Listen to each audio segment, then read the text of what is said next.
Tisztelt nézők és rádióhallgatók, következik Kis Viktor Metafora című meséje, amelyet felolvas maga a szerző. Tisztelt olvasó! Hadd mutatkozzam be, Elemér vagyok.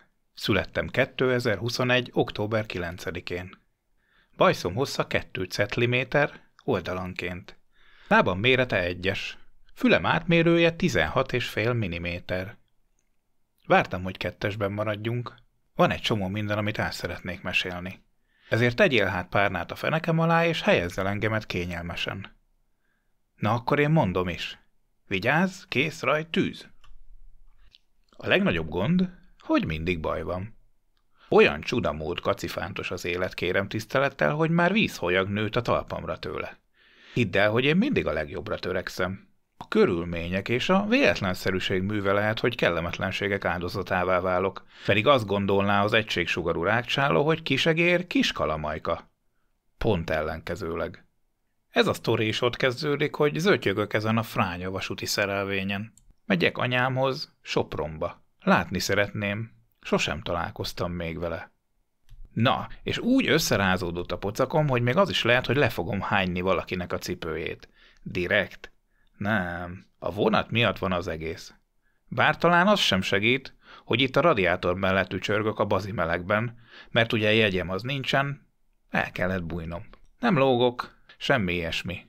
10 $10 az összes költőpénzem, az meg olyan szegényes, mint a templom egere, meg az 1 gombócos fagyi.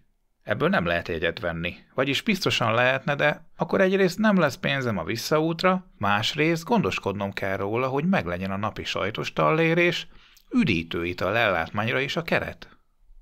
No és persze ebből megint baj lett. Jött egy bajszos figura, a jegykezelő.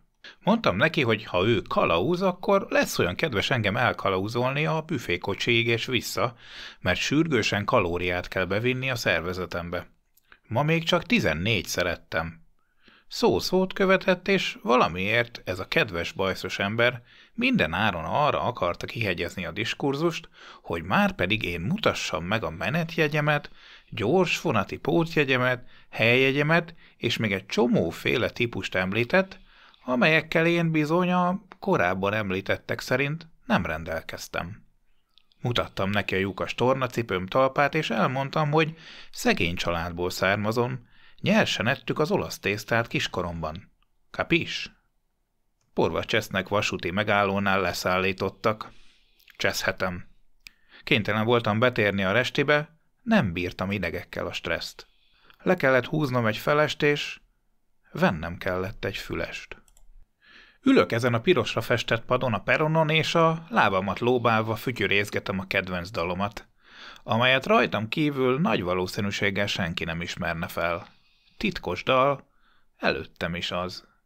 Balról jobbról tuják, szembe meg egy sárga színű ház, amely olyan romos és félelmetes, hogy én abba bemenni biztosan nem fogok, pedig lassan a nap is lenyugodni készül. A ház tetején néhány cserép is hiányzik, azon bizonyára valamiféle egerek számára szörnyűséges szerzet közlekedik ki és be. A Füles magazint olvasom. A borítóján egy űrruhába öltöztetett egér mellé mindenféle szalagcímeket írtak. Keksz és gyengétség. Teljesen egyetértek. A kekszekkel óvatosan kell bánni, mert előfordulhat az a tragédia, hogy gyorsan elfogynak, és akkor lehet kifelé nézni az egérfejből. Rémálom. Sikító frász kapok ennek gondolatától is. Aztán mi van még itt? Mi újság? Válaszol a sajtológus. Ha tudnám, ki volt az, aki ezeket a humorbombonokat papírra vetette, akkor a bombonjait azonnal elkoboznám, a humoráról pedig cirádás betűkkel állítanék ki tiltóparancsot. Holnaptól nem viccelhet. Aláírás, dátum, pecsét. Elemér főparancsnok úr a viccirodáról. Rázok egyet az újságon, intellektuálisan megköszörülöm a torkomat, és feltolom az orromon az olvasó szemüvegemet. Aztán pedig, mi lesz a vacsora? Remek kérdés. Minőségi újságírás. Wurlitzel díjat neki. Az estebéddel kapcsolatos bizonytalanságok már engem is komoly aggodalommal töltöttek el. A resti időközben bezár, a tulajdonos éppen most fordítja el az árban a kulcsot. Lajosnak hívják, meg sajnál. Egy szál nógrádi sóspálcikát ad életmentő ellátmányként, és megmutatja, miként tudok belógni a vasút történeti kiállításra, amelyet azért rendeztek be az állomás épületében, hogy emiatt ne lehessen csak úgy megszüntetni a vasútközlekedést és az állomást magát. Remek trükk. Leírom egy kockás füzetbe, gyöngybetűkkel. Erre még szükségem lehet máskor is. Postaironomat visszadugom a fülem mögé. Elfér, elég nagy a fülem. A méretét már korábban specifikáztam. Az újságolvastást már a múzeumban folytatom, hátamat egy vasútmodellnek döntve. Az első belső oldalon Egressy Elemózsia szakácsnő receptje olvasható a kolbászos hagymás rántotta elkészítésének csínyáról és binnyáról. Apropó, mielőtt ebbe a témába jobban elmerülnék, engedje meg, hogy felhívjam a figyelmét arra, hogy amennyiben ön, az ön kollégája, szomszédja vagy bárki a tekeklubból megpróbálnak közelebb kerülni egy egérkéhez, akkor a legfontosabb tudnivaló, hogy a mi szívünkhöz a szánkon keresztül vezet az út. Bizony. Egy kis lekváros piskóta, egy bögre kakaó, desszertnek pedig diósbeiglárium. Ne tulipánt hozzanak, az nem finom. Kivéve persze házi, hordós, vegyes savanyúságban. Na, hol is tartottam? Ja, igen, a rántotta. Ne égessük oda, ne törjük össze apró darabokra, és ne kapkodjuk el, mert ez bizony művészet. Jó munkához idő kell, mint a jó alváshoz. Csak 5 annyi. A hagymától meg ne sírjunk, inkább nevessünk. Úgy is mondhatnám, hogy ne itassuk az egereket. Főleg engem ne, és főleg kávéval ne. Apukám mondta, hogy anyukám mindig ezt a fekete löttyöt issza. Én egyszer kóstoltam, és erre pontosan emlékszem is. Maradt az asztalon valami fekete folyadék, és nem szóltak, hogy kávé. Azt hittem, elolvadt egy negró. Becuppantottam az összeset. A szemeim kipattantak, a fejemben elindult és folyamatosan csilingelt a 4-es 6-os villamos, a lábaim meg kontrollálatlanul táncra perdültek. Olyan volt, mintha kerékpárt hajtanék. Egy helyben toporogtam, mint az a nő abban a táncos filmben. Ő egy mániákus dongó. Füles dance, vagy valami ilyesmi lehetett a címe, bealudtam rajta annó. A kávétól viszont kikapott alólam a szőnyeg. Oda kellett húzni valami bútort, hogy ne látszódjon. Ezt a trükköt már régebben felírtam a kockás füzetembe. Oké, igen, kicsit csapongok, de fontosnak tartok elmondani minden apró és jelentős részletet. Az újság másik belső oldalán apró hirdetések, egy dögunalmas grafikon a mackósajt egérdollár keresztárfolyamról, és egy igen gyanús hirdetés az egri 1,5 csillagos egérklubtól, akik tutira cincientológusok, egy rejtvény és egy lányoknak szóló képes reklám kapott helyet. Megerőltetett az olvasás. Be is bólintottam. Arra ébredtem, hogy valaki pöckölgeti a vállamat. Egy világítós keretű szemüveget viselő egér ácsorgott felettem. Elsőre jól meg is rémültem tőle, mondtam is neki, hogy a frászt hozod rám. Az egér kézen ragadott, és lekísért a padló szintjére, ahol semmit sem lehetett látni a sötétben. A múzeum egy távoli sarkából aztán egy dudáló, füstölő gőzmozdony indult meg irányunkba, ami tel is tele volt aggatva mindenféle színes lámpákkal. A vonaton egymás hegyén hátán ültek a csúlyogató, bulizó egérnépek. Megálltak, és a kalauz kedvesen köszöntött minket. Üdvözli önöket a Magyar Álomvasutak! Felszálltunk, szorítottak nekünk is helyet a kocsik tetején, mint Indinániában. Abban a pillanatban, amikor a szerelvényünk útnak indult, a múzeum átalakult egy egérmércével nézve hatalmas vidámparkká. Minden vasútmodell nekilódult, sorompók nyíltak és csukódtak, vonatok dudáltak, fények villóztak, és megcsípett minket a vonat füstje. Tehervonatok hoztak kekszeket és kovászos uborkát, aztán terhüket szanaszét szórták, ahogy fordított rajtuk egyet a hullámvasút. Szigorúan ellenőrzött vonatokkal nem találkoztunk, de össze-vissza pecsételés biztosan történt. A kisebb egerek vattacukorral, a nagyobbak barna, krémes sörökkel töltötték meg a bendőjüket. Minden restinél megálltunk ott, ahol nem, oda visszatolattunk. Később az egyik állomáson leültem egy patkára. Körülöttem már fetrengtek mindenféle horkolók a földön. A még talpon lévő családokat néztem. Tetszett, hogy együtt vannak. Tetszett, ahogy együtt mulatnak. Nekem otthon gyanús volt az, hogy minden egérnek van rendes egérapja és egéranyja, de nekem valamiért nincsen. Persze nem éreztem én magamat árvának, befogadott a rákcsálók nemzetsége. Akadt egy ágy, ahol alhattam, adtak mammuszt és iskolatáskát is. Alkalmanként mégis csikart a kíváncsiság, hogy miféle gyüttment fura szerzet is vagyok én. Egy márciusi napon aztán elegem lett a bizonytalanságból, és miközben a spájzakók a szomszédokat nézték a tévén, én átkúztam a tiltott alagúton, a gázcső mellett, és egy hatalmas konyhapulton találtam magamat. A pulton egy gyertya égett, és valaki 2 főre, 2 méretre is megterítettek. Egy egérnek és egy embernek. Picit zavart, hogy nem vettem fel smokingot, de gondoltam azért helyet foglalok, ki mást vártak volna vendégségbe, mint engemet. Annyira fellelkesedtem, hogy észre sem vettem. A konyhaszekrény mellett, egy zöld bárszéken, egy ember ült. Halálosan megrémültem, és visszaszaladtam az étolaj mögé. Csak percekkel később mertem onnan kikukkantani. Ott ül-e még az a Muki? Összetalálkozott a tekintetünk. A kezével intett, hogy jöjjek csak bátran. Lecsüccsentem, és beszélgetni kezdtünk. Én eleinte alig mertem a szemébe nézni. Azt mondta, hogy kapaszkodjak valamibe, mert aznap este nagyon fontos dolgokat szeretne elmondani nekem. Megkértem, hogy ebben az esetben először együnk inkább valamit, hogy le ne essen a cukrom a soktól. A fickó csak hozta, és hozta a finomabbnál finomabb falatokat. Teába mártogatva megettem egy egész bundás kenyeret. Mondjuk egy káposztás cvekedlinek minyonnal jobban örültem volna, de nem mertem panaszkodni. Ő nem evett semmit, az asztalra könyökölt. Mindeközben valaki, esetleg valami horkolt a háttérben. Evés-ivás után beszédbe legyedtünk. Elmesélte, hogy most pár hónappal azután vagyunk időben, hogy ő megismerkedett egy lánnyal. Elmentek sétálni. Aztán meg együtt is aludtak. Többször is. A fejemet vakartam, nem értettem, hogy nekem mi közöm van ehhez. Ez magánügy. Nincs az egerek számára relevanciája. Elmagyarázta, hogy én valójában különleges egér vagyok, az ő szerelmük metaforája. Ezt úgy kell érteni, hogy én minden nappal, minden szóval és érintéssel egyre csak cseperedtem és cseperedtem. Érezték, hogy alakulok, formálódom, de idő kellett, mire testet öltöttem, egy magabiztos, bolondos, lelkes, érdeklődő egérkében, aki csak a jót látja mindenben és mindenkiben. Volt egy olyan tippjük, hogy a spájzban lehetek, mert apám kutyája, ő volt a horkoló, erre utaló jeleket talált, de ez idáig nem találkoztak velem. Közösen alkottak meg engem. Hívhatom hát őket apámnak és anyámnak. Körbenéztem, anyámat kerestem.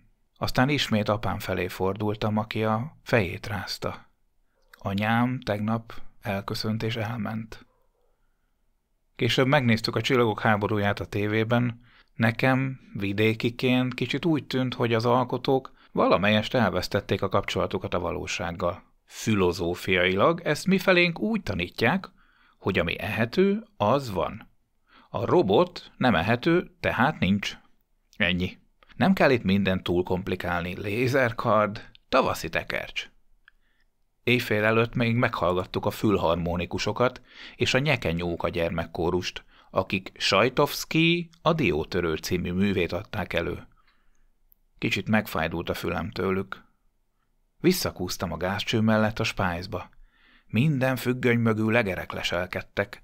Összesúgtak az egérasszonyságok. Hú, nézzétek! Itt megy a metafora. Csudamód megörültem. Azt hittem, hogy azért cserébe jár majd valamilyen ajándék is, de sajnos nem. Azért persze büszke voltam rá. Mindenhol ezzel hencegtem. Úgy mentem, meneteltem, mint még soha. Egyenes háttal, mint valami katona. Az átdorbézolt porvacs vesz neki éjszaka után. A düledező híd alatt kialakított pénztárban vásároltam hajójegyet Vinyéig. A PET palacból ácsolt gőzhajón kapitányának gőzösen volt, mikor indulunk, de azt javasolta, hogy helyezkedjek el kényelmesen a valamelyik kabinban. Előbb-utóbb biztosan elindulunk. Maximum 1 hét napot kell várni. Így is lett. 3 nap vakarózás és rádióhallgatás után végre felszedtük a horgonyt. Addigra kívülről fújtam a Barátok rádión játszott összes aktuális slágert. Táplálkozás egy régi szerelemmel, Hogyan tudnék enni nélküled, meg ezt is, meg nem is. Sose akart véget érni a hajóút, már meg voltam győződve róla, hogy lesiklottunk a térképről. Skorbutom, maláriám és vérhasam lett, mire kikötöttünk Vinyénél. Annyi rumot és citromlevet megittam, hogy kinőtt a tömzsi matrózbajszom, és rászoktam a pipára meg a verekedésre a kantinban. Persze nem én verekedtem, én csak néztem. Szenes Csúcsú a kazánfűtő verébe és leveles Tihamér a sáskaszakács szokták rendszeresen ütni-vágni egymást, ha Csúcsú kritizálni merte a vacsorát. Én meg sem mertem szólalni, kivéve amikor Tihamér hangosan húst klopfolt a löncsös, csemege uborkás kétszersülthöz. Hú, ha ettél már rémes dolgot, akkor azt szorozd meg 710-valahánnyal, és kijön a rém szendvics. Teljesen egészségtelennek éltem meg. Na de tényleg, ezekből a bunyókból én inkább kimaradtam. Felmentem pipázni a fedélzetre, gyönyörködtem esténként a koromsötét nettó semmiben. Fantasztikus volt. Aztán visszatértem a kis kabinomba, bevettem egy alvópirint, a fejembe húztam a takaromat, és hópityipű, aludtam is. Az egyik horkolós estémen arra keltem, hogy nagyon dülöngél a hajó. Az utasok meg hangosan kiabálva, mindenféle zseblámpákkal és csőre töltött muskátlikkal a kezükben rohangáltak fels alá a fedélzeten. Felhúztam a papucsaimat. Fordítva, vittem petróleumlámpát, és csipás szemekkel felbotorkáltam én is a hajó gyomrából. Odafent már komoly lövöldözés zajlott dirrel-durral. Leveles Tihaméra a húsklopfolóval hadonászott. Mint kiderült, egy óriás polip ránk kapaszkodott, és attól tartottunk, hogy a cuhapatak mélyére ránk majd minket. Acélidegzettel, teljes nyugalomban léptem a hangos bemondóhoz. Kicsit lemélyítettem a hangom, és ráparancsoltam a polipra, hogy ölelgesse a polip feleségét, vagy a jó édesnénikéjét. Másrészt felhívtam a figyelmét rá, hogy én éppen anyámhoz utazom, és lesz olyan kedvesebben nem akadályozni, vagy különben, és itt egy igen hosszú és unalmas felsorolás következett apám kutyájának csibészeltetésétől kezdve a polip összes hónaljának együttes megcsiklandozásáig. A víziszörny meg annyira megilletődött, hogy elsírta magát, és hazament. Elköszöntem mindenkitől, visszacsoszogtam aludni. Hát tudják, kivel szórakozzanak? Na jó ét! Teltek-múltak a napok, de semmi említésre méltó nem történt. A kétszersültek már 4-szersültek lettek, mert elsőre senki nem kérte őket. Az egyik unalmasra sikerült estén a sok közül a csillagokat bámultam, és azzal játszottam, hogy az emlékeim között keresgéltem. Megpróbáltam felidézni és újra átélni minden apró részletet, illetve vártam, hogy a tejút a számba folyjon. Apámra gondoltam, és arra a napra, amikor odakuporodtam mellé, és megtanultam, mi az a magány. Ez nem egyszerű dolog, mert mi, az egér nemzetséggel a Spice-ban sosem lehettünk egyedül. Helyszűkében voltunk, minden zegzugba jutott közülünk 2-3 lakos. Ez az úgynevezett magány kicsit sántának hatott, mert hát ketten, egymás mellett ülve, egyszerre éreztük. Nem is tudtam mit kezdeni a helyzettel, de azért füttyögni sem mertem. Nem illett volna. Ültünk a forró járólapon, a lépcső tetején, és lóbáltuk a lábunkat. Néha elment egy kocsi, kattant a fali óra, susogott a kompúter, lassan hajlott a Jani bácsék cseresznyefáján az ág, madárka énekelt, apám kutyája mélyeket sóhajtott. Apám az egereket itatta, én meg fuldoklottam a sós lében. Utoljára akkor éreztem magam mennyire kellemetlenül, amikor a parizer Jóskát elvesztettük. Nekünk, kölökegereknek azt hazudták, hogy külföldre költözött, de mi tudtuk jól, hogy szegény elvétett egy ugrást, és a pince sötétjébe zuhant. Isten nyugosztalja. Ebből is látszik, hogy minket nem lehet átverni. Karácsonykor is mindig kikutattuk az ajándékokat. Apropó karácsony.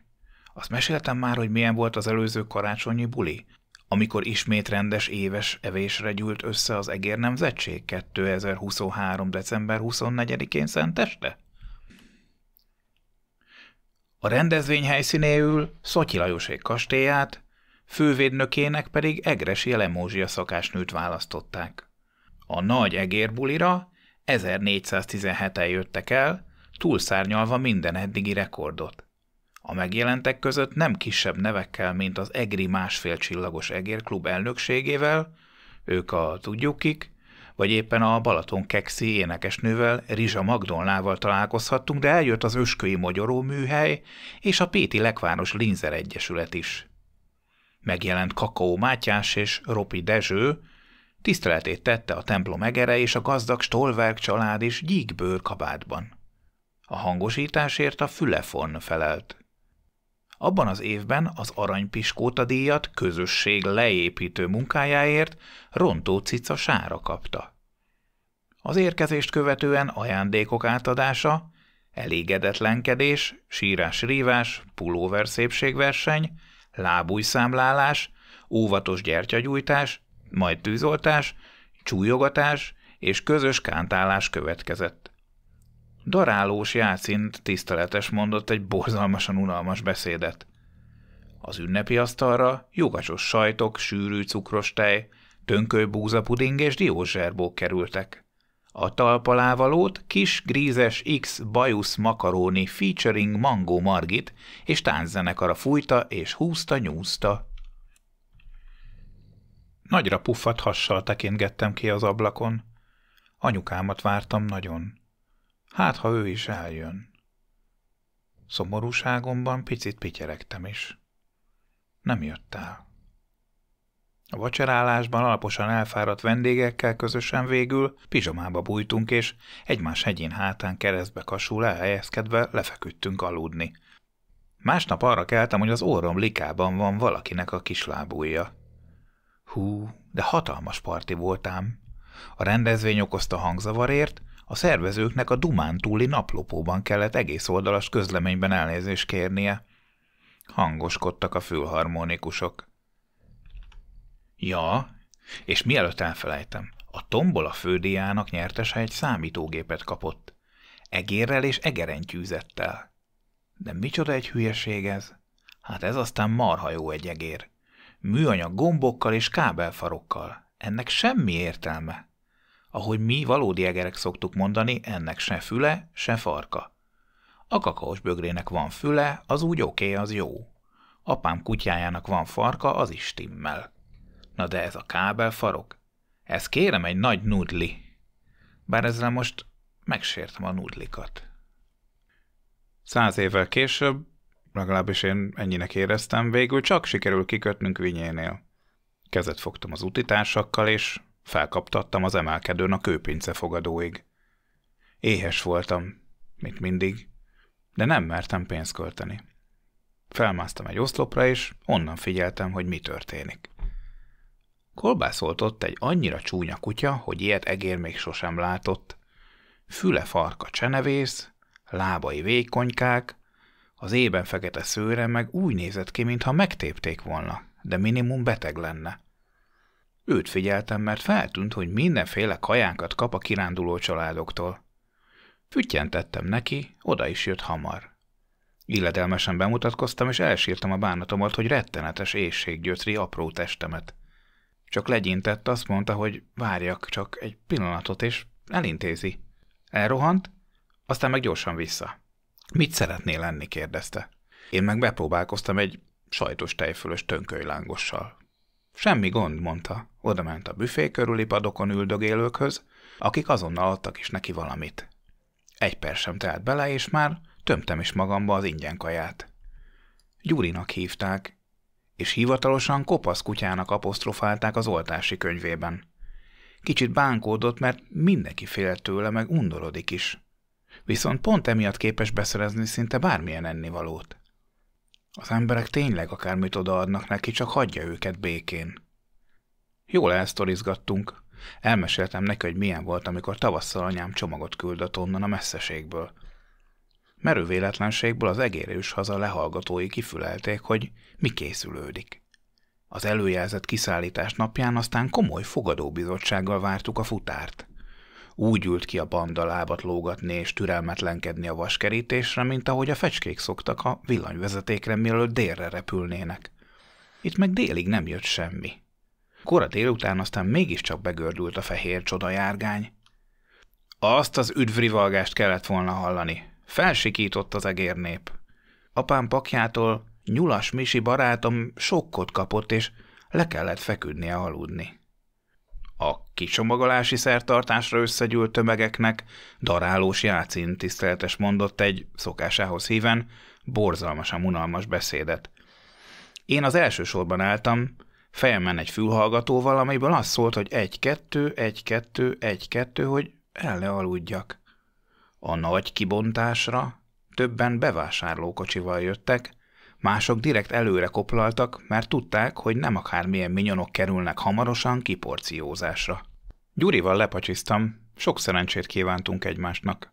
Azt a tippet kaptam tőle, hogy innen már egészen Győrig el tud vinni Szarvas Jenőné a hátán, és akkor onnan már csak egy óra vonaton lógva Sopronig. A Jenőné Tours tiszteletdíja 2 erdei pezó, ezért először beugrottam a valutaváltóba. A 700-at jól elszállt a pezó árfolyama, ami azt illeti. Ezután Rák Mihály egyéni vállalkozó szatócsboltjában vettem pár dolgot az útra. Szigorúan csak a legfontosabbakat. Zöldalmás gumicukrot és egy kék befőttes gumit. Az utóbbi nettó semmire se jó, de a kék a kedvenc színem.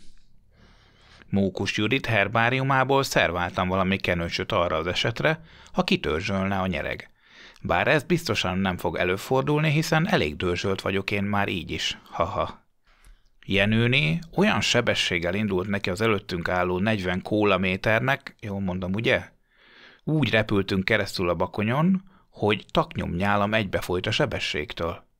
Az egyik pihenőnél jobban megnéztem Jenőné gyerektáskáját és azt a sokféle holmit, amit arra felaggatott. Valahogy nem láttam benne túl sok logikát, pedig aztán sem én, sem apám nem voltunk nagy rendrakók, hogy finoman fejezzem ki magamat. Az egész ház úgy nézett ki, mintha bomba robbant volna odabent. Be is fogtuk a fülünket a többi egérrel, amikor ezt megláttuk. Mert persze végül megláttuk, nem bírtunk megmaradni a fenekünkön a Spájzban. A kilépési engedélyt 87. Matthias Kex, a Spájz ura lobbizta ki nekünk. Magához kérette apámat audenciára. 3-4 órányi hagyományos egér small talk után Mátyás a tárgyra tért. Pókerarccal megkérdezte, hogy mit kérne apám cserébe azért, hogy az egérnép szabadon mászkálhasson az egész házban, és még vendégeket is hívhasson a szomszédságból. Apám sokat töprengett a válaszon, de végül csak kinyögte azt. Vendégmunkásokra volt szüksége egy kolosszális probléma megoldásához. Ásítozva ugyan, de másnap több tucatnyi melós jelentkezett a feladatra, hogy apám zokniait összepárosítsa. A horrorisztikus állapot enyhítésének reményében 7 nappal téve folyt a munka, megfeszített tempóban zajlott a variálás. Kócos Eszter sajnos el is ájult, hidegvizes borozgatással vitték a gyengélkedőre. Jenőnével elvágtattunk egy gomba mellett, aki azt kiabálta nekem, hogy nagyfülű. Igazi tapló volt. Visszakiabáltam neki, hogy könnyű Japánban nagynak lenni, könnyű a kisebbet bántani, de várja csak meg, amíg fel nem állok egy hokedlire, vagy nem hívom a barátaimat, mind az 1014-et. Ezután valamiért nem történt többé kiabálás. Az éhség az bezzeg nem múlt el. Valami kifejezetten fontosra gondoltam. Nem a fülek rendszeres mosására és bilizgálására, nem és nem a trombitálási tilalomra csendes pihenő idején. A lényegre gondoltam, ami nem más, mint a tejföl. Igen, a tejföl. Amelyről csóró spájzlakóként mindannyian csak álmodtunk. A földszinten lakó Makkos Rezső az egyetlen még élő lakos, aki még találkozott olyannal, aki látott valakit, aki hallott valakiről, aki már kóstolta. A képes legendárium viszont tartalmazta a fehér mannát, és ezt ki is kölcsönöztem volna a könyvtékából, és naphosszat tanulmányoztam is volna a tejföl miben létének mikéntjét, de szóltak, hogy a legendárium az bizony a Polgár Jenő hivatalban van kiállítva egy vitrínben. Illetve volt, mert egyik este kicseréltem egy ablakzsiráfra. A szent könyvet otthon aztán milliméterről billiméterre kiolvastam. Magamba szívtam a tudást, és éreztem, ahogy 360 fokos fordulatot vesz mindettől az életem. Győr szélénél, az erdei szarvas pályaudvaron búcsút intettünk egymásnak Jenőnével. Visszafelére is akadt utasa, egy róka család ment kirándulni Vinyére. Nagyon nehezen akart átvándorolni a szarvaspezóm Jenőné kezébe, de nem tehettem mást, ki kellett fizetnem a benzinpénzt. Azért nem jó érzés, hogy ilyen szegény vagyok. Van itt nekem ez a néhány nyamba tegérdollárom, azt is apámtól kaptam, mint költőpénz, a fene tudja, mire lesz ez még elég. Apámnak mellesleg minden bizonnyal azért van költőpénze, mert verseket ír. Egyébként én próbáltam dolgozni, de valahogy mindig balul sült el a dolog, és még az első fizetés előtt kipattintottak a cégektől. Kezdjük talán ott, hogy eleinte befektetésekkel foglalkoztam. Valamit félreérthettem, mert hát én befeküdtem, de ezt nem nézte jó szemmel a vállalat. Mellesleg, hogy mi a fenét jelent az a befektetés, azt nem tudom, hallány lila, segédfogalmam sincs róla. Aztán meg egy szerelős melóval folytattam, utasítottak, hogy ki kell menni ügyfelekhez, és hiba elhárítást kell eszközölni. Kovácséknál a Spájzban volt az első projekt. Pusztán gasztronómiai érdeklődésbe elidőztem a hosszú kolbászok és kövérsonkák rengetegében. Ezt sem nézték túl jó szemmel. Egyre inkább azt gondoltam, hogy mindenkinek szemüveg kellene. Ja, és akkor még nem is említettem a Túró Rudi automata reparátori állásomat. Szerintem kitalálod, mi lett a vége. Sikerült úgy rendbe tenni az egyiket, hogy véletlenül kiadta az összes terméket. Én meg alig bírtam oda-vissza mászkálni a nagy hátizsákkal, hogy biztos helyre helyezzem a romlandó árut. Minden bizonnyal a munkaköri leírásom nem stimmelt, és valójában nem ez lett volna a feladat. Hát Istenem, mit tehetnék? Felesleges ezen rágódni. Olyat egyébként sosem csináltam, hogy apámtól pénzt csentem volna el, kivéve egy bizonyos alkalmat. Nyár elején véletlenül elköltöttem apám táppénzét kajára az Andiban. Aztán meg órák hosszat álltam a cincimisszimi bolt kirakata előtt, nem tudtam eldönteni, hogy milyen sejtelmes-rejtelmes bugyellárist vegyek Terikének névnapjára. Ezután mi az inológushoz volt időpontom. Jó sokáig nézte a fekete csomót a lábujjaim között, hogy mi az. Kiderült, hogy egy Cos Galacinus vulgaris. Jól a fenekére vertem az összes lóvénak. Apró Terikével úgy ismerkedtünk meg, hogy feladtam egy hirdetést a Dunántúli naplopóban.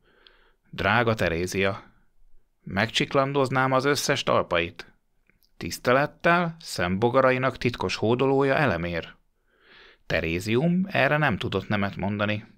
Randira mentünk a Kis Troll étterembe, amit Töpörtyű Arnold és családja üzemeltetett. Mindig azt árultak, amihez éppen sikerült alapanyagot lopni. Aznap borsólevest kínáltak makkos nudlival. Vicces dolgokat meséltünk egymásnak, és baromkodtunk. Az asztal alatt megfogtam Terike térgyekalácsát, mert azt hittem, hogy sütemény. Olyan pofont kaptam, hogy nyakig gipszbe kerültem. Az ételért nem kellett fizetnünk, mert ragyogó elmékként mindketten rendelkeztünk menzaklub tagkártyával. Onnan akadt ebédjegyünk. Igaz, keddi, pénteken, de filctollal átrajzoltuk helyesre a betűt. Terike a legjobb illatú, legkedvesebb egérlányka volt 47 országon innen és túl. Tudod, olyasfajta, akitől magától csendül egy üres vizes pohár. Olyan fülemülekkel született, hogy leolvadt tőle a biztosítékom. Leírhó, leírhatóta, leírhatatlanul csodálatos teremtménye volt ő a világnak, mint egy kókuszgolyó. Apám a fejét rázta, óvatosan megkérdezte, hogy biztosan jó ötlete szerelembe esnem nekem is. Nézzem csak meg őt, mekkorát kínlódik. Ezután estéken át néztem apámat, hogy a szekrényel beszélgetett, mondván abban lakik az Isten. Meg is próbáltam elképzelni Istent, vonott kalácsos talárban, nagy fehér vatta cukorszakállal, tisztára, mint Dívány Tibi, a morzsalékosok vezére. Egyik este aztán én is megszólítottam a szekrényt. Isten bácsi, itthon van? Jöjjön ki. Elemér vagyok, helyi lakos. Nézze kérem, nem akarok én itt félrebeszélni, egyből a tárgyra térnék. Szükségem lenne egy léghajóra, ami elrepít anyámhoz Sopronba. Erre a szekrényajtó nagy csattanással becsapódott. Isten meg valamit dörmögött az orra alá. Úgy szólt a gardrób, mint valami nagy-nagy hangfal. Jól meg is rémültem. Ennek felesett tréfa. Minden esetre egyértelműsödött, hogy Cepelinem nem lesz. Viszont a többi egér az egérhonból meghallotta, hogy velem, ha egy ajtócsattanás és némi dörmögés erejéig ugyan, de mégiscsak beszélget Isten úr. Jöttek és a hülyébbnél hülyébb igényeikkel, hogy tolmácsoljam. Az egyiknek krokodil chips, a másiknak ágnes-mágnes, a harmadiknak meg hátvakaró kefe kellett.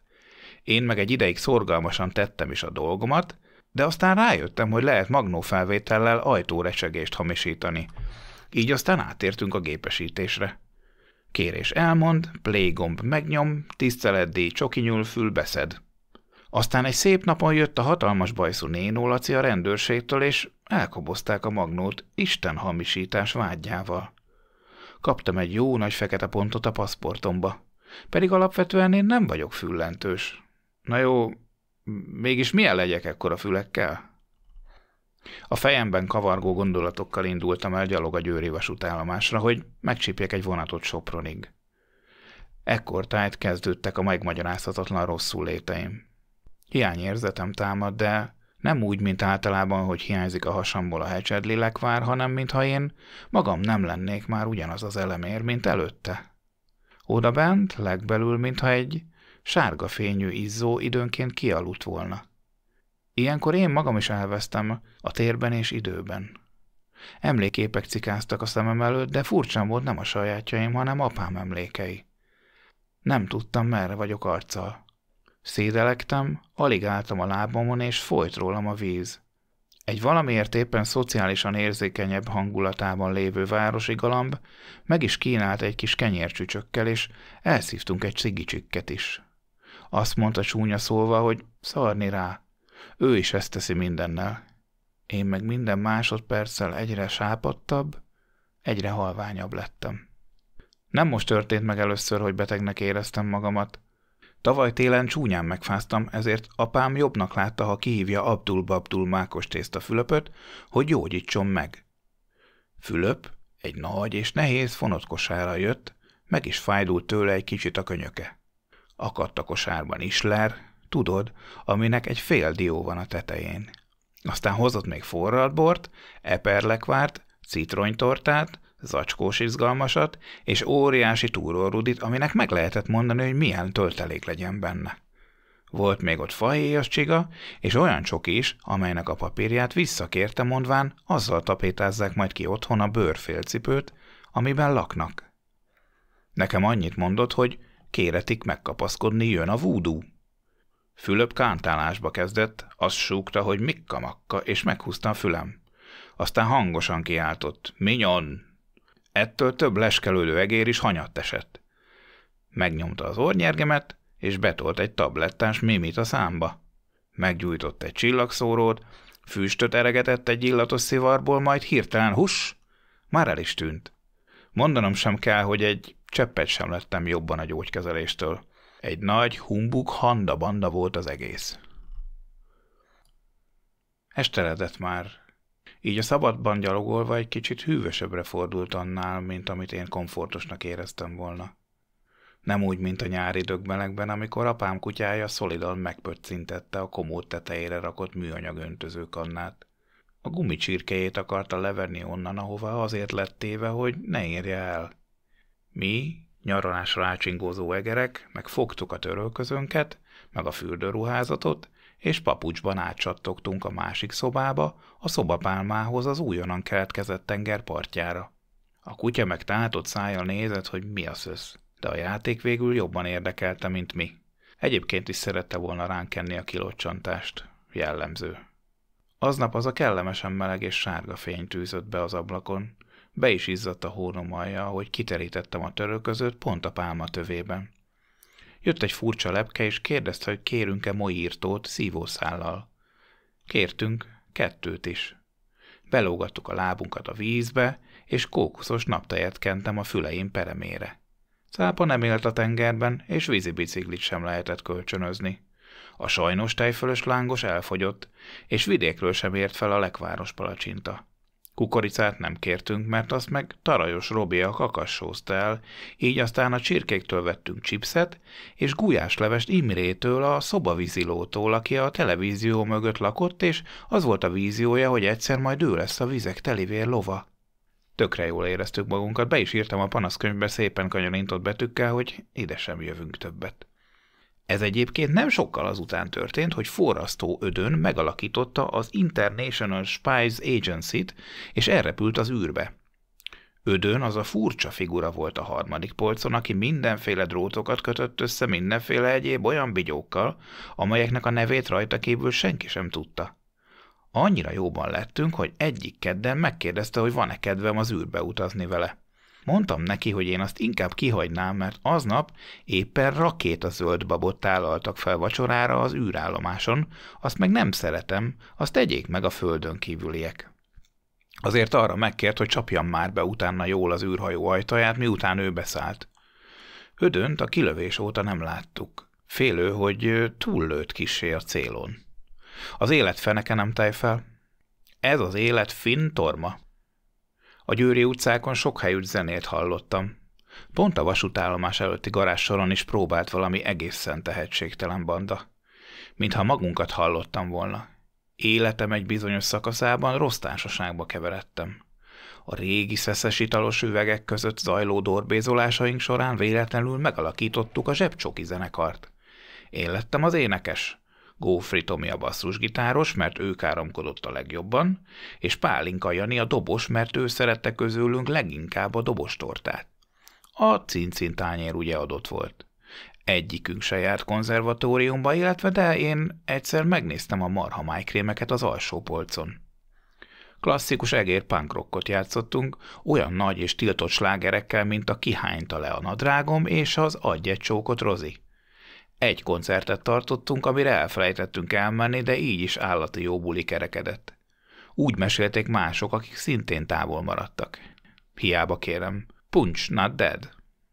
A vasútállomás lépcsőjére csak többszöri nekifutásra sikerült felmásznom. Elfáradtak a csenevész egérlábak. A tornacipőm talpán újabb lyuk keletkezett, és azon keresztül szivárgott befelé az esti hideg levegő. Leültem a peronon egy padra. Megpróbáltam elfelejteni az út fáradalmait, csak a pozitív dolgokra koncentráltam. Ezt a YouTube-on láttam. Gördültek is lefelé teljes sebességgel a kövér kókuszgolyók a napsütötte zöld domboldalakon. Egészen a lejtő aljáig, ahol már ott feküdtem nyitott szájjal. Egyszer apám is megpróbálta elfelejteni anyámat. Mivel az erre a célra kijelölt edző végül nem érkezett meg, ezért én vettem át a tréneri feladatot. Először is megetettem apámmal egy egész medicinlabdát, de nem hatott, mint gyógyszer. Aztán megnyalattam vele egy elemet, de az elektrosok sem segített. Ezután jött a kemény tesi. 4 felülés, 1 sóhajtás, 1 cigánykerék, majd hús, elfelejtés, és nem sikerült. Belefújtam a tornasibba. Újra 1-2, 1-2. Annyira jól haladtunk, hogy én totál elvesztettem a fonalat. Még jó, hogy nem kézi munkaedzést vezettem. Apám végül megkért, hogy ne folytassuk, ne tetőzzük a bajt. Megint rosszul lettem. És sipolni kezdett a fülem. Remegtem, elfogyott körülöttem a levegő. Nullás lett a vércukrom. Begördült egy vonat, és gondolkodás nélkül felszálltam rá. Elterültem a székek alatt, levegőt még kaptam, de mozdulni nem tudtam. Forgott velem a világ. Aztán elaludtam. Arra keltem, hogy hangosan sikítva fékez a vonat, majd leszálltam. A peronon kihelyezett felirat szerint Budapestre érkeztem, Sopron helyett. Rossz vonatra szálltam, és a hátizsákomat is Győrbe felejtettem. Félni kezdtem a sötétben. Úgy paráztam, mint a fiatal Ferike, aki nagyon rettegett a spájzban a gázkazán hangjától. Az öregebb egerek megígérték neki, hogy megkapja a mountain bike-ot, ha elűzi a kazándémont. Elviszik Fehérvárra az Oceanbe, vagy ahová menni akar. De itt nem voltak velem öregebb, vagány egerek. Egyedül kellett helyt állnom egy hatalmas, idegen, veszélyes nagyvárosban. Semmim sem maradt. Nem tudtam, merre induljak, nem tudtam, mit tegyek.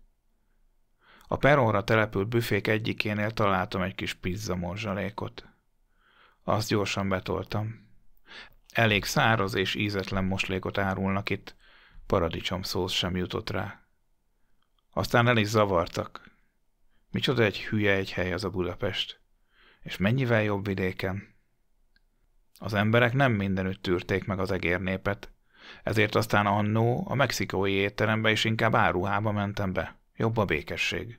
Felöltöztem szépen autentikusan, mert meg voltam győződve róla, hogy mindenki szombrérót és poncsót visel majd odabent. A pultnál is úgy kértem, hogy Hola, señor. Dos tacos, por favor. Olyat csattintottak seprűvel a valagamra, hogy elköszönni se tudtam röptönben. Elmehet az egész csapat a fenébe. Jó volt nekem a fasír zsömlében otthon. Néha amúgy úgy éreztem, hogy jó lenne, ha meg tudnám védeni magamat a külső veszélyektől. Egyszer régen kicsit túlettem magam képviselőfánkkal és illatos radírgumival, ezért apám azt javasolta, hogy mozogjak valamit. Fekvőtámaszokkal kezdtem, amelyet úgy tessék elképzelni, hogy lefeküdtem és a könyökömre támaszkodtam. Aztán apuval készítettünk egy embelymélyetű szalmazsákot, és azt kellett püfülni. Általában fürdés előtt szoktam egymás felett ütni, ettől pont el is álmosodtam, és nem folytattam a sportot. Lelkiismereti okokra is hivatkoztam, nem szerettem volna bántani a zsákot. Beléptem a béka hadtestbe, és beszéltem Öcsi bácsival is, ő majd az ökölvívás nyelvén elmondja, hogy mi lesz a taktika. Nem mondta el, én meg sosem lettem harcművész. Vagyis de, egyszer festettem egy képet azokról a hős egérharcosokról, akik egy macskatámadás után fegyverrel őrizték a spájzot. A győri édeskekszből készült pajzsaikat megették este, és bele-bele aludtak az éjjeli őrségbe.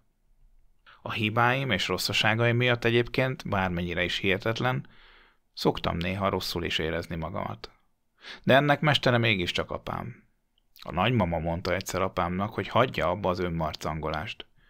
Engem meg persze marhára kíváncsivá tett, hogy miként is kell önmarcangolni. Mindent meg akartam tanulni. Először az ablakba álltam én is apám mellé, és együtt révettünk a semmibe. Dögunalom, tényleg. Aztán meghúztam a saját fülem, semmi hatás. Majd megharaptam a kislábujjamat, de annak meg nem volt jó íze. Apám azt mondta, hogy ne foglalkozzak ilyesmivel, örüljek neki, hogy gondtalan gyerekkorom van. Talán túlzottan is gondtalan. Érdekelt, hogy milyen lehet még. Kedd volt, emlékszem, amikor azt találtam mondani, hogy nem szeretem anyámat, mert elhagyott minket. Arra gondoltam, hogy biztosan azért, mert rossz kisegér vagyok. Kiálltam az ablakba, összeszorítottam az ujjaim, majd becsuktam a szemem, és vártam, hogy történjen valami. Aztán történt is. A fülemtől a kislábujjamig átjárt valami szörnyűség, amit még annál is rosszabbnak éltem meg, mint amikor egyszer hajnal 6-kor kellett kelnem. Apámra néztem, ő megint a fejét rázta. Mindent megértettem, és soha többé nem önmarcangoltam. Pár hónapja Terikével komolyabbra fordult a viszonyunk. Össze is költöztünk. Az egértanács közleményt adott ki a fiatal rákcsálók lakáshoz jutásának támogatásáról. Bevezették a Csalamádé otthonteremtési kedvezményt, más néven a habcsókot. Minden egérfamília, amely bevállal 27 gyereket, komoly zsozsót kap. Elhatároztuk, hogy vállalkozást indítunk, cipős dobozokat fogunk árulni a népes családoknak. Ezekből, ha többet egymásra rakunk, akkor panelprogramos lesz a koncepció. Belőlem ingatlan ügynök lett. Terike alig győzte mosni az ingjeimet. Puffogott is tőle rendesen. Azért, hogy szent legyen a béka, első fizetésemből vettem magunknak egy morgótárcsás mosolygépet. Egész nap csak ment a gép, hogy meglegyen a státuszkő. Meg persze 2 liter kiviszörpöt is szereztem, és hozzászólált, hogy legyen mit esténként a tévé előtt bugyborékoltatni. És akkor közben lehet az élet nagy dolgain filozofálgatni. Miért nincs lyuk a lapkasajton? Balra vagy jobbra nyílik a magyarókrém? Ez a lakás kérdés egyébként sokunkat foglalkoztatta. Ráadásul állítólag volt, aki ingatlan pamelázott is az egerek közül, és komoly kabátlopási ügyekbe keveredett. Ezt nem tudom mi.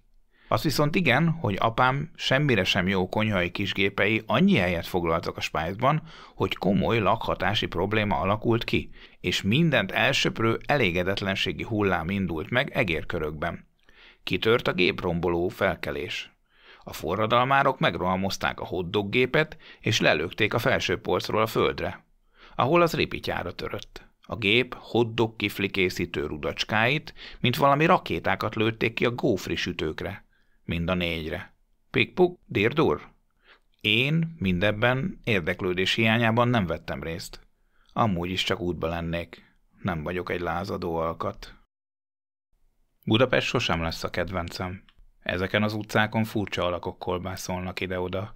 Útrahangos denevérek röppennek nesztalán, majd koax kábelekbe kapaszkodva lesik, hogy a feje tetejére állt a nagyváros. Sötétek már a nagy ablakok is, pedig egész nap hegesztette őket az a narancsos ízű fény. A fény, ami aztán tovább kúszva a függönyök résein át keskeny, poros nyalábokkal lézerezte a helyi rákcsáló polgártársakat. Mokka Ferenc úr szokta mindig mondani nekünk, hogy abba a fénybe tilos belenézni, mert kettős látásunk lehet tőle. Persze titokban, kissé hunyorogva, a szemeinket résnyire kinyitva csak belepislantottunk, és élveztük, ahogy megduplázódik tőle mind a vacsora, mind Mokka Ferenc úr jutalomtaslia. Szerettünk jól kikapni, mert egymás között az volt az igazi vagány, aki valami nagy büntetést kapott. Egyszer tőlem elvették a kispárnámat. Azt mondjuk erős túlzásnak gondoltam. Ezt a fényt apám is szóba hozta, amikor egy téli napon megkérdeztem tőle, hogy mi is az a boldogság. Sokáig kereste a szót. Arról az állapotról beszélt, ami ritkán, de utol szokta érni. Egy pillanat, amelyben képes vagy egy nagy levegőt venni, és nem gyötörni önmagadat semmivel sem. Amikor a könnyű szél simít egyet az arcodon, és tisztának és szelédnek látod a világot. És aztán jön az a narancssárgás ízű, meleg sárga napfény, körülölel, megszeretget és zsigerig hatol benned. Az egyik bolt kirakata előtt egy szakállas fickó feküdt egy hűtőláda papírdobozában. Kérdeztem tőle, hogy jól van-e. Ő erre azt dörmögte az orra alá, hogy nem, és hagyjam békén. Bemutatkoztam, Elemér vagyok. Életmód szakértő és interior designer. Őt Lajosnak hívták. Azt is elmondta, hogy hajlékony, ami annyit jelent, hogy nincs hol laknia. Mondjuk, akinek ekkora papírfellegvára van, azt nem is értem, hogy mondhat ilyesmit. Mi 12-en nőttünk fel egy sárguló cipős dobozban. Összegyűrt dumántúli naplopó újságból készült az ágyam. Ha nem hagytak aludni a többiek, hát dobtam egy alvópirint, és hús, már holkoltam is. Hópityipű, hópityipű. Lajosnak nem volt semmije. Na és? Beérem én a kevéssel is, csak legyen belőle jó sok. Lajosunk ráadásul csak a 6 elemit fejezte be.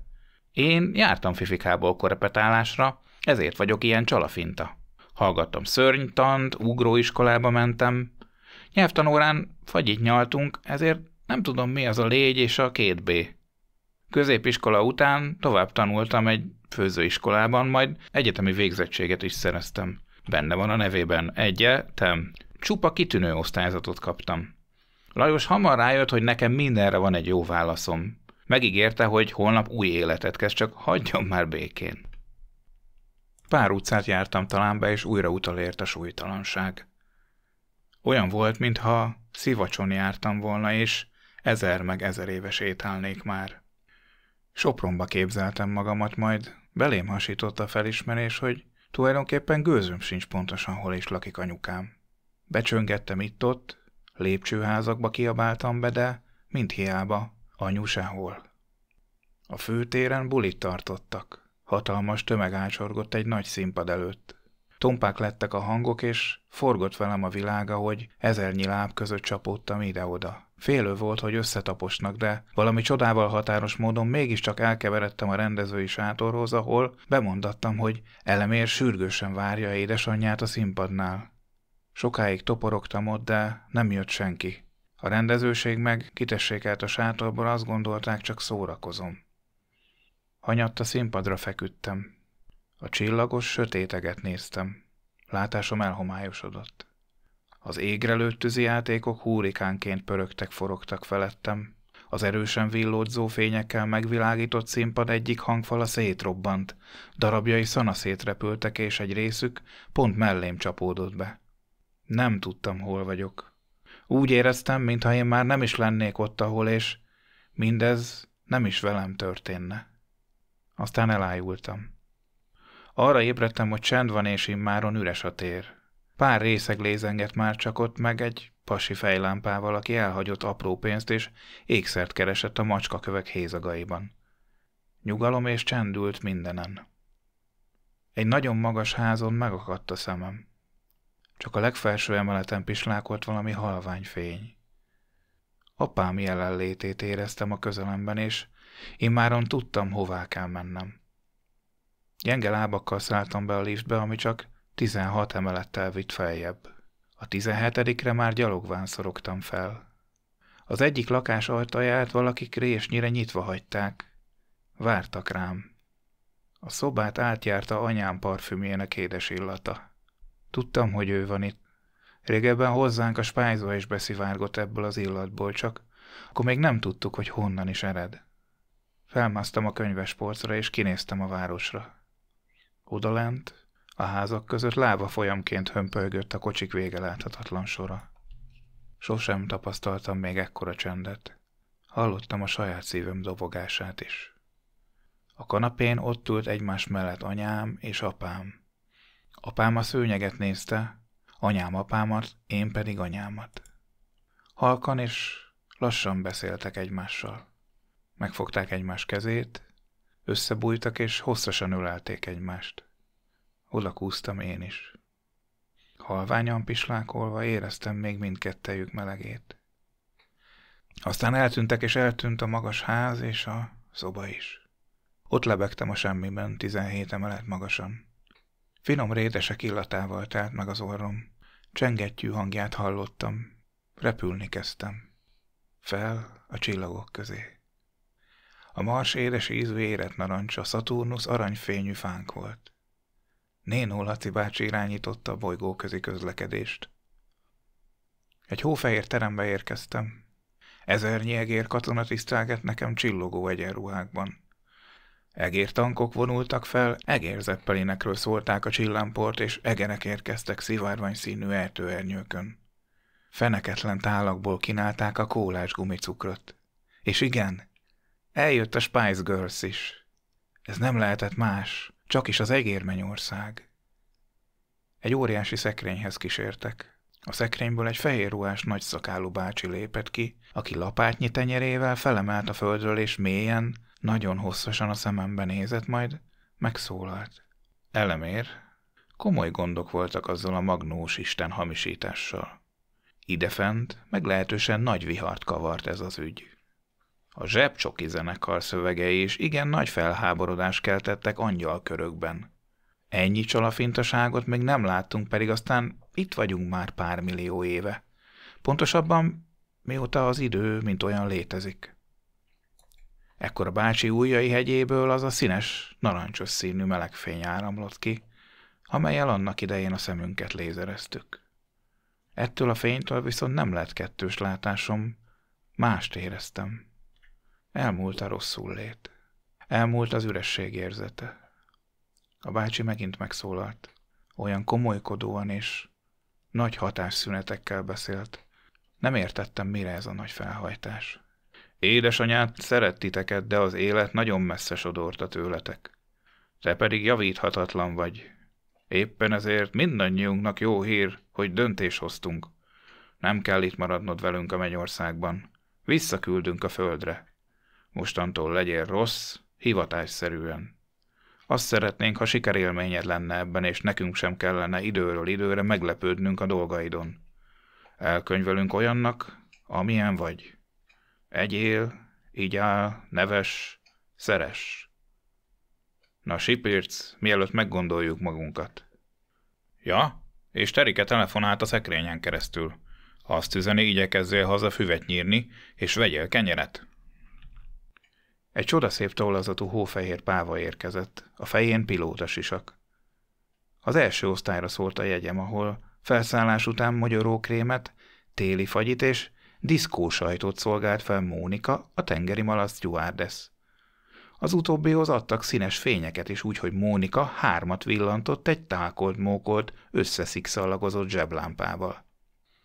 Felszállás közben az ablakból integettem Isten úrnak és illusztris társaságának.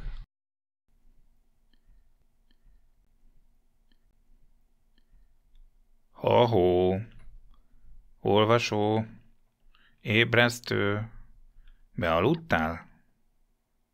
Röviden ennyi lenne a történet, hiszen én magam is rövid vagyok.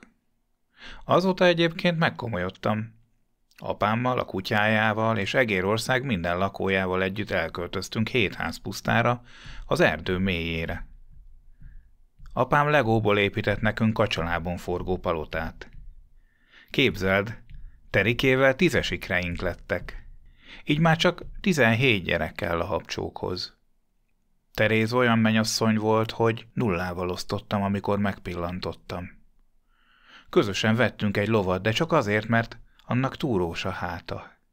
A lakodalmi bulin Kovász Kati lépett fel. Marha jó képviselőfánkit játszott. Szólt a darembéz is. Darálós játszint volt az MC. Egyél fa levelet, hogyha nincs más jó. Elvitte a kenyeret az inkasszó. 1000 luk van az oknimon bosszantó. Bejön rajta a hideg basszus, ez nem jó. Csak úgy döngött a padló, ahogy 100 meg 100 egér kaszinót visztelt. A legnagyobb táncos mégis József, a bánatos bakonyi yeti volt, akit apám szedett össze az erdőben. Józsi azóta nálunk alszik a kanapén. Eljött anyám is, és elhozta az egész családját, hogy megismerjük egymást. Apám és anyám megegyeztek, hogy szent a béka, és még táncoltak is egymással. Aznap este azzal a meleg, narancsos fénnyel telt meg a szívünk, a ház és az erdő, olyannyira, hogy még forrasztó ödön is látta azt az űrből. Vége. Köszönöm szépen, hogy meghallgattad, amennyiben szeretnél nekem visszajelzést adni a hallottakkal kapcsolatban, vagy szimplán bármi eszedbe jutott róla, akkor megtalálsz a leírásban található elérhetőségek valamelyikén. Köszönöm még egyszer, ciao.